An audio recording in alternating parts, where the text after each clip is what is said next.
China and Russia have been backing each other up on this invasion behind the scenes.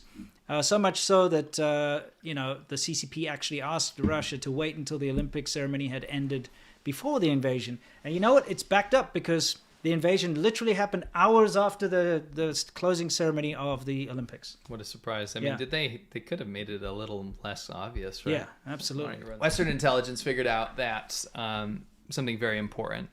First of all, I would never say this in this situation. I would never say I told you so. Mm-hmm. But the sheer amount of people that are running defense for the fact that they said that there was going to be no invasion, both on the right and left. Mm. We were appalled at the amount of people writing to us, telling us to say, stop talking about the Ukraine situation. And they weren't bots.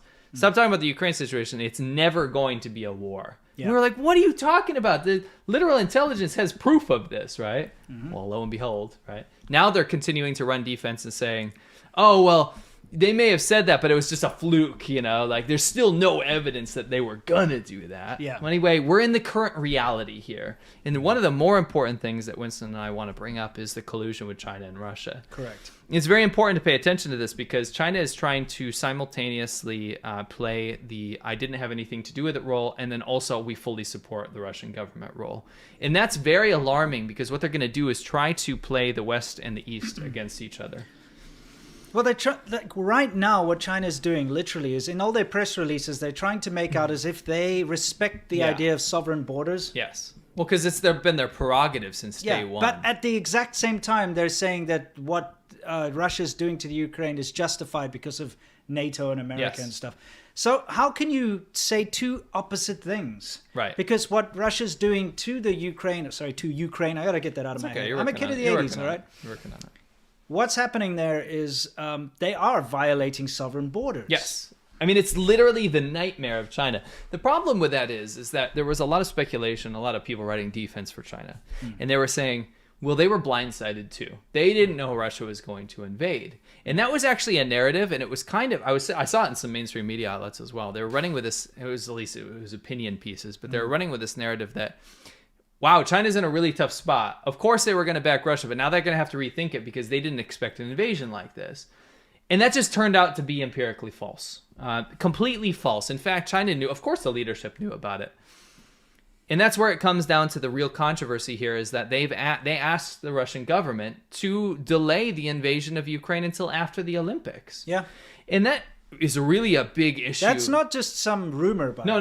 Well, we can show some documents if you want to. It's really a big deal because it means that China premeditated this, knowing that they were going to have to be put in this difficult position to say, hey, we back Russia, by the way. And you saw it in their domestic propaganda because I think they've gotten so used to this language barrier and the fact that the leadership is so out of touch with how social media works. Yeah. They think the Great Firewall works better than it actually does. Because, by the way, the Great Firewall works on both sides. You're not supposed to see inside the Chinese internet, a lot of it. Mm-hmm.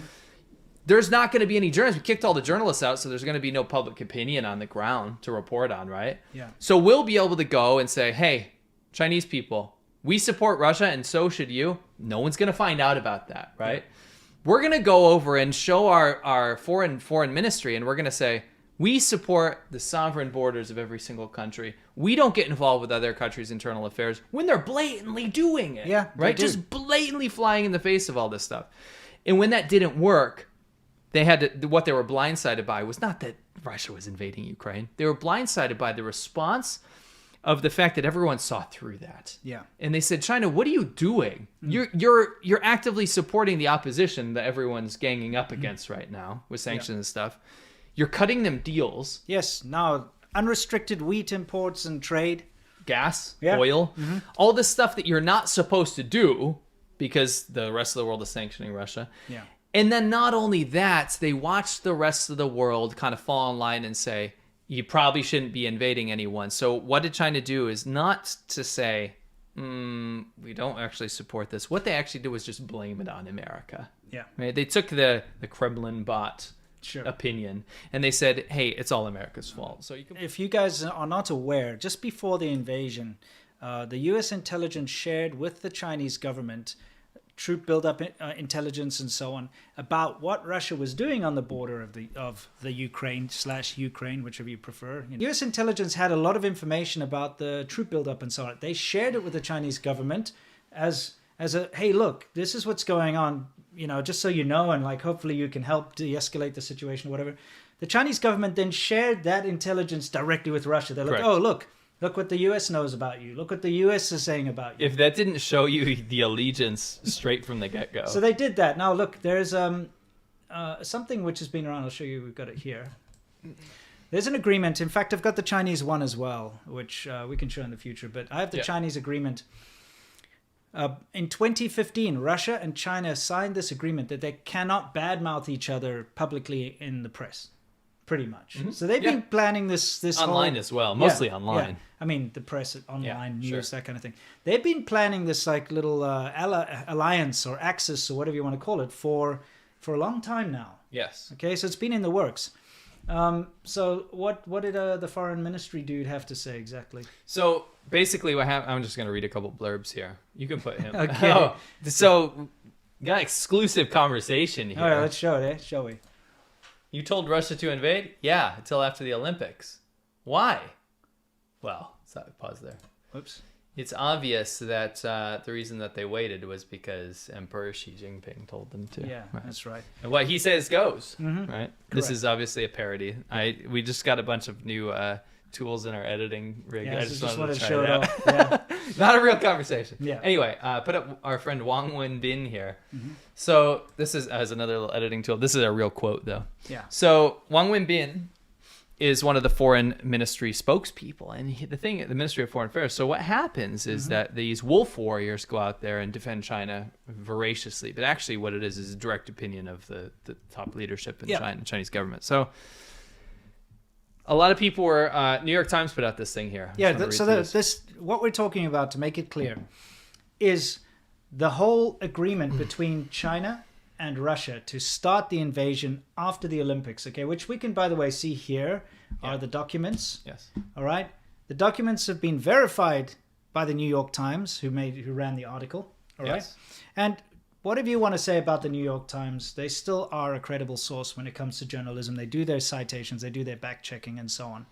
Not only were these documents leaked and put out there by the New York Times, but also anonymous. But these documents were anonymous. Okay, these documents were anonymous, but the ones I'm reading, the exact same directive, which you're going to read now, were put out by the New York Times. What you're looking at now is for visual representation Yeah. only. The New York Times thing I'm about to read is So let's read this thing that you got from the New York Times. So it says a Western intelligence report said senior Chinese officials told senior Russian officials in early February not to invade Ukraine before the end of the Winter Olympics in Beijing. Now, Winston can tell you why are the Olympics so important. Yeah, look, the whole idea behind the Beijing Olympics is, number one, it's the first time in history that the Olympics have been held twice in the same city. So it's a big accolade for China. But more importantly, the reason why Xi Jinping rose to power is because he was given political responsibility over the 2008 Summer Olympics that did so well and put China on the world stage. Now, because he was given political responsibility, remember, he wasn't a dictator at that time. He was just a party member. He did it. It was so successful that solidified his position as the leader and put him in the chairman position. And so the Olympics is more than a sporting event for the Chinese Communist Party. It is a power play. It is a show of power and a show of success to show how successful China is. So to have anything interfere with the Olympic Games would be disastrous to China. They do not want the spotlight to go away from China during that time, because it's their time to shine and show all their achievements and show how great and powerful China has become. So, of course, they don't want an invasion or a war to take away from that. And that is why they instructed Russia to wait until the Olympics were over, and then they could begin the invasion. Correct. So this is according to, by the way, anybody criticizing whatever source I'm using, this is intelligence. I mean, this is not direct intelligence. This is an article about intelligence to administration, so it doesn't matter where. The New York Times put it out there, but they vetted it, and it comes Of from... course. No, but I see Western intelligence reports. Yes. Yeah. I could have picked a different one. So you guys you criticize all you want. I could have read it from The Atlantic, and I could also have read it from CNN or Fox. Or so Breitbart or whatever. Matter, It doesn't matter. Choose it's your the side. same article. CNN, It's the same article. left, right, centrist. It doesn't matter. It's the fact that it's verified Western intelligence. Correct. So this is according to senior Biden administration officials and European officials. So the report indicates that senior Chinese official, and this is the important part, had some level of direct knowledge about Russia's war plans or intentions before the invasion started last week. President Vladimir V. Putin of Russia met with President Xi Jinping of China in Beijing on February 4th. I don't like to call Xi Jinping a president. No. He's a dictator, not elected. Oh, call him chairman. Chairman Xi. It's too much face. Is it? No. In China, it is. It's I mean, the most prestigious title. yeah, but chairman. he is absolutely a chairman. Yeah. Before the opening He sits ceremony, in a chair. That's pretty much all the guy does. Certainly does. Before the opening ceremony of the Olympics, Moscow and Beijing issued a 5,000-word statement at the time declaring their partnership had no limits, denouncing NATO enlargement, and asserting that they would establish a new global order with true democracy. This is some haunting-ass words. So anyway... Didn't they say that their friendship has no limits? That's what I literally just read. I know. I'm just repeating it. Oh, gotcha. So no limits as to what they collude. Oh, what yeah, they yeah, do. yeah. You know, it just proves it. Oh, yeah, it's bad. This is bad stuff. So, I don't want to sit here and tell you why this is scary. I think you guys can figure it out yourself. But what happened was an actual official response, which a lot of times doesn't happen with China. I think the clever thing is just to let it kind of like the news cycle go through. But they threw the out one official response bin. is like it's fake news. Yeah. The New York Times report is purely fake news, and such behaviors of diverting attention and shifting blames are very despicable. And I'd love to say Wang Wenbin and Chinese leadership, that is the biggest pile of shit I've ever read in my entire life, because you blamed America for the invasion. What about shifting blames? Yes. You want to play whataboutism? You shifted the blame. Mm-hmm. Yeah. And then put your support behind the Russian leadership. So what the hell are you talking about? I know. Mr. Wang Warm Biscuit, or whatever you want to call him. You want to call him Wang Warm Biscuit? Yeah, Wen Bing. That sounds delicious. warm Out of bread. all the Wolf Warriors, by the way, Yeah. he's like the most reasonable looking one. Reasonable looking. Yeah, Anyway, so we've got the intelligence reports, and then Anonymous released these documents, correct. which, again, just seem to verify exactly that. Right. Okay. A lot of tradition, by the way, with Russia invading during Olympic Games, because in the 2008 Olympics, they invaded Georgia, right? They've invaded now, right after the 2022 Olympics. Next time China hosts the Olympics, what is Russia going to invade next? Yeah, I think China should not host Olympics No ever again. shit. I think they've had their time. I think Russia and China can have a timeout now. Yeah, it's enough. Yeah. Why does it always have to be these sort of like, I don't know, socialist countries that do this Olympic stuff anyway? Because they need it. They need it. So why do you think America needs good press? Does America need to go out and say, look, we've hosted the Olympics? You wouldn't see American leadership go, we are so proud to host the Olympics because we're so good, right? Sure. That's what communist countries have to do. Authoritarian countries have to do to go justify themselves. We are so good that the world chose us to host the Olympics. No one gives a shit, dude. Yeah. But it's bad. Yeah. It's bad. It shows the world that the corrupt leadership and dictators win. Yeah, I don't correct. like that. Absolutely. All right. So what do we have next? Just a couple of pictures of our two favorite supervillains. This is a Photoshop, but yeah, that's Oh, it's not real? no, unfortunately. You sure that's not real? Come on. Of course it's a Photoshop. No, I just wanted to point that out, that it's not too far off from the No. truth, though. No. Really, at this point. No, not really. He's got his dragon chair. He's got his dress. I was gonna say he's got his dragon cups. Yeah. He's got his dragon throne. He does. He's got a This is- dragon throne. So this is not off. that far off. No, it's not. Yeah. Anyway, look, at the end of the day, if you're smart enough, you will be able to see the wood from the trees. Okay? It's very simple. China is saying something publicly now that they weren't saying in the beginning of the conflict. Yes. And now, the way that they allowed the Chinese netizens to go out there and say these despicable things and back Russia and back Putin in such a blusterous way without stopping them, but at the exact same time censoring anything to do with stand with Ukraine, until it got to the point where they're like, oh shit, Russia didn't just win in a day or two like we expected. Now they're like, oh, maybe we need to take a more neutral stance. Maybe we should start deleting the posts that are calling to take in the Ukrainian women as slaves as young as 10 years old. Maybe we shouldn't allow that anymore. You know? Oh, they let it go rampant for over a week. That's the thing. They let them go viral. They let videos go viral about people calling for the swift destruction of the Ukraine because that's going to show how well we can take over Taiwan.